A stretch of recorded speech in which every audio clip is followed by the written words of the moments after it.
ఆరోగ్య ఆంధ్రప్రదేశ్ లక్ష్యంగా ఆంధ్రప్రదేశ్ని మెడికల్ హబ్గా హ్యూమన్ క్యాపిటల్గా తీర్చిదిద్దాలనే ఒక గొప్ప ఆశయంతో అనేక అద్భుతమైన సంస్కరణలను తీసుకొచ్చినటువంటి ఏకైక నాయకుడు మా నాయకుడు జగన్మోహన్ రెడ్డి గారు. మరి 6 నెలల కాలంలో మనం చూస్తూ ఉన్నాము. ఏంటయ్యా జరిగింది అంటే, ఆరోగ్యశ్రీని ఏమాత్రం కూడా పట్టించుకోవడం లేదు. ఆరోగ్య ఆసరా ఊసే లేదు, సురక్ష ప్రస్తావనే లేదు, ఫ్యామిలీ డాక్టర్ లేదు, నాడు నేడు లేదు, కొత్త మెడికల్ కాలేజీలు లేవు, అట్టకెక్కిన 108, 104 సేవలు. అంటే ఒకసారి ఆలోచన చేయండి, జగనన్న హయాంలో మా నాయకుడు వైఎస్ జగన్మోహన్ రెడ్డి గారి ప్రభుత్వంలో ఏ విధంగా రాష్ట్ర ప్రజలకు వైద్య సేవలు అందించామనేటువంటి విషయం. ఒక ఆరోగ్యశ్రీనే తీసుకుందాం. మరి ఆరోగ్యశ్రీ పేదవాడి ఆరోగ్యానికి ఎంతగానో భరోసానిచ్చినటువంటి పథకం ఆరోగ్యశ్రీ. మరి ఆరోగ్యశ్రీ మనం చూసినట్టయితే ఉన్నటువంటి ఆరోగ్యశ్రీని మనం మెరుగులు దిద్ది 3257 ప్రొసీజర్లకి మనం తీసుకువెళ్ళాం. అలాగే నెట్వర్క్ హాస్పిటల్ యొక్క సంఖ్యని కూడా గతంలో ఎన్నడూ లేనటువంటి విధంగా మనం పెంచడం జరిగింది. 5 లక్షల వరకు వర్తించేటువంటి లిమిట్ ఉన్నటువంటి మరి ఆరోగ్యశ్రీని 25 లక్షల వరకు కూడా మనం పెంచి తీసుకువెళ్ళటం జరిగింది. అలాగే ఇక ఆరోగ్యశ్రీకి ఒక సరికొత్త డైమెన్షన్ని యాడ్ చేస్తూ ఆరోగ్య ఆసరా అంటూ ఒక పేషెంటు ఏదైనా సర్జరీ అయ్యి మరి అయిన తర్వాత డిశ్చార్జ్ అయ్యి ఇంటికి వెళ్ళి కోలుకునేటువంటి సమయంలో, అంటే రికవరీ పీరియడ్లో వారికి ఆర్థికంగా ప్రభుత్వమే అండగా ఉండాలి అని భావించి జగనన్న ప్రభుత్వం ఆరోగ్య ఆసరా అని చెప్పి ఒక రోజుకి 225 రూపాయల చొప్పు నుంచి గరిష్టంగా 5,000 వరకు మరి ఫినాన్షియల్ అసిస్టెన్స్ని అందించి ఆ రోగి కోలుకునేటువంటి సమయంలో కూడా ప్రభుత్వము ఏ విధంగా ఆరోగ్య ఆసరా అంటూ అండగా ఉన్నటువంటి పరిస్థితులు మీరందరూ కూడా చూశారు. మరి ఇప్పుడు అలాంటి గొప్ప ఇనిషియేటివ్స్, అలాంటి గొప్ప నోవెల్ స్కీమ్స్ని ఏదైతే జగన్మోహన్ రెడ్డి గారు తీసుకొచ్చారో అవేవి కూడా మరి ఇప్పుడు మనకు పూర్తి స్థాయిలో కూడా మనం చూసినట్టయితే ఏమాత్రం కూడా పట్టించుకోకుండా నిర్లక్ష్యం వహిస్తున్నటువంటి కూటమి ప్రభుత్వాన్ని మనం చూస్తూ ఉన్నాము. ఇక మనం చూస్తూ ఉన్నాము, కూటమి ప్రభుత్వం ఏర్పడ్డాక మరి చంద్రబాబు నాయుడు గారి నాయకత్వంలోని ఈ కూటమి ప్రభుత్వం ఒక పద్ధతి ప్రకారంగా ఆరోగ్యశ్రీని ఏ విధంగా కూడా నిర్వీర్యం చేస్తున్నారో మనం చూస్తూ ఉన్నాము. ఆరోగ్యశ్రీ బదులు ఆరోగ్యశ్రీ అసలు అవసరమే లేదని, ఏవో ఇన్సూరెన్సు స్కీమ్లని, ఏవో పాలసీలని ఒక పద్ధతి ప్రకారం మనం చూస్తున్నట్టయితే ఆరోగ్యశ్రీని అనారోగ్యశ్రీగా మార్చేస్తున్నారు. ఇక ఆరోగ్య ఆసరాన్ని ఏమాత్రం కూడా పట్టించుకోవట్లేదు, ఊసే లేదని చెప్పొచ్చు. ఇక నెట్వర్క్ హాస్పిటల్ల పరిస్థితికి వస్తే చెల్లించాల్సినటువంటి పెండింగ్ బిల్స్ ఏమాత్రం కూడా చెల్లించడం లేదు.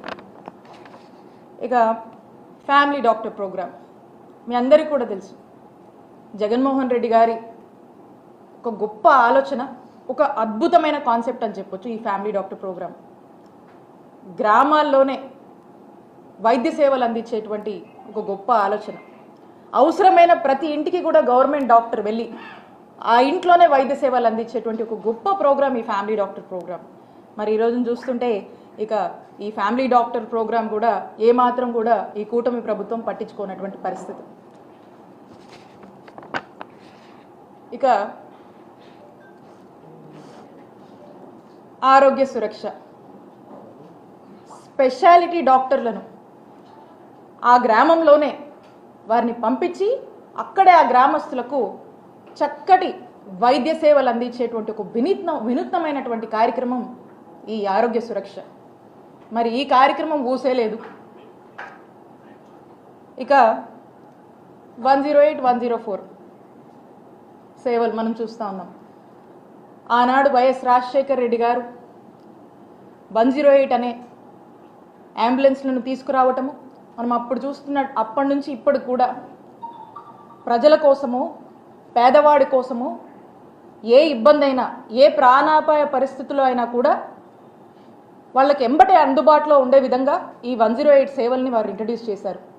ఈ 108 అనేది దేశానికే ఆదర్శంగా నిలిచింది. ఈరోజు మనం చూస్తే దేశం మొత్తం కూడా 108 వెహికల్స్ మనకు కనిపిస్తాయి. ఆపదలో ఉన్న వాళ్ళని రక్షిస్తూ, కాపాడుతూ ఎక్కడికి వెళ్ళినా కూడా మనకి ఇవి దర్శనం అవుతూ ఉంటాయి. అలాంటి ఒక గొప్ప ఇనిషియేటివ్ని ఆనాడు వైఎస్ఆర్ గారు తీసుకొస్తే అదే మనము మన నాయకుడు జగన్మోహన్ రెడ్డి గారు మరి ఈ 108ని, ఈ 104ని రివాంప్ చేస్తూ, దీన్ని స్ట్రెంగ్తన్ చేస్తూ అనేక రిఫార్మ్స్ వీటిలో తీసుకురావడం జరిగింది. మనం చూసినట్టయితే ఈ 104 వెహికల్స్ని 976 కొత్త వాహనాలు మనం కొనుగోలు చేశాం. ఈ 108 అంబులెన్స్ చూస్తే 768 వరకు కూడా తీసుకెళ్ళాం. గతంలో మనం చూసినట్టయితే మనం అధికారంలోకి వచ్చే నాటికంటే అప్పటి టీడీపీ హయాంలో 531 ఉండేది. వీటిని మనం 768 వరకు కూడా పెంచాము. ఇవే కాకుండా ప్రత్యేకించి ట్రైబల్ ఏరియాస్ కోసం ప్రత్యేకించి 104, 108 వెహికల్స్ని కొనుగోలు చేసి అద్భుతమైన సేవలు ప్రత్యేకించి వారికి అందుబాటులోకి మనం తీసుకొచ్చాము. అంటే పేషెంట్ని ఒక గోల్డెన్ అవర్లో రక్షించుకోవాలనేటువంటి బాధ్యత జగన్మోహన్ రెడ్డి గారి ప్రభుత్వానికి ఉండింది కాబట్టి ఇవన్నీ కూడా మనం తీసుకొచ్చాము. ఇవి తీసుకురావడమే కాదు, చక్కగా వీటి యొక్క ఇంప్లిమెంటేషన్, వీటి కోసము ఎమర్జెన్సీ కాల్ సెంటర్స్, వీటిని మానిటర్ చేయడము, అండ్ ఇంతకుముందు లేనటువంటి అడ్వాన్స్మెంట్తో ఉన్నటువంటి వెహికల్స్ని మేము తీసుకొచ్చి, అలాగే ఇంతకుముందు ఉన్నటువంటి వెహికల్స్ కూడా ఏదన్నా కండిషన్లు లేకపోతే మనకే ఎక్కడో రోడ్డు మీద ఎక్కడో ఆగిపోతున్నదో కాదు, మనమే వాటిని చెక్ చేసి, వాటి కండిషన్ చెక్ చేసి మనమే కొన్ని తీసేసి మళ్ళీ మనమే కొన్ని కొత్తవి తీసుకొచ్చి దాంతోపాటు ఇంకా కూడా ప్రజలందరికీ ఎక్కడ కూడా అంతరాయం కలగకూడదు అని చెప్పి బ్రహ్మాండంగా ఇటు సేవలు ఉండాలి అని చెప్పి మరి మనం ఇవన్నీ కూడా తీసుకొచ్చి స్ట్రెంగ్తన్ చేసి మనం ముందుకు వెళ్తూ ఉంటే మరి మంత్రి గారు మాట్లాడుతూ ఉన్నారు, ఏదో జరిగిపోయినట్టు, అసలు ఏదేదో అయిపోయినట్టు, అసలు మన జగన్ గారి హయాంలో అసలు ఏం బాగాలేదన్నట్టుగా మంత్రి గారు మాట్లాడుతూ ఉన్నారు. మరి మంత్రి గారు తెలిసి మాట్లాడుతున్నారో తెలియ మాట్లాడుతున్నారో నాకైతే అర్థం కావట్లే.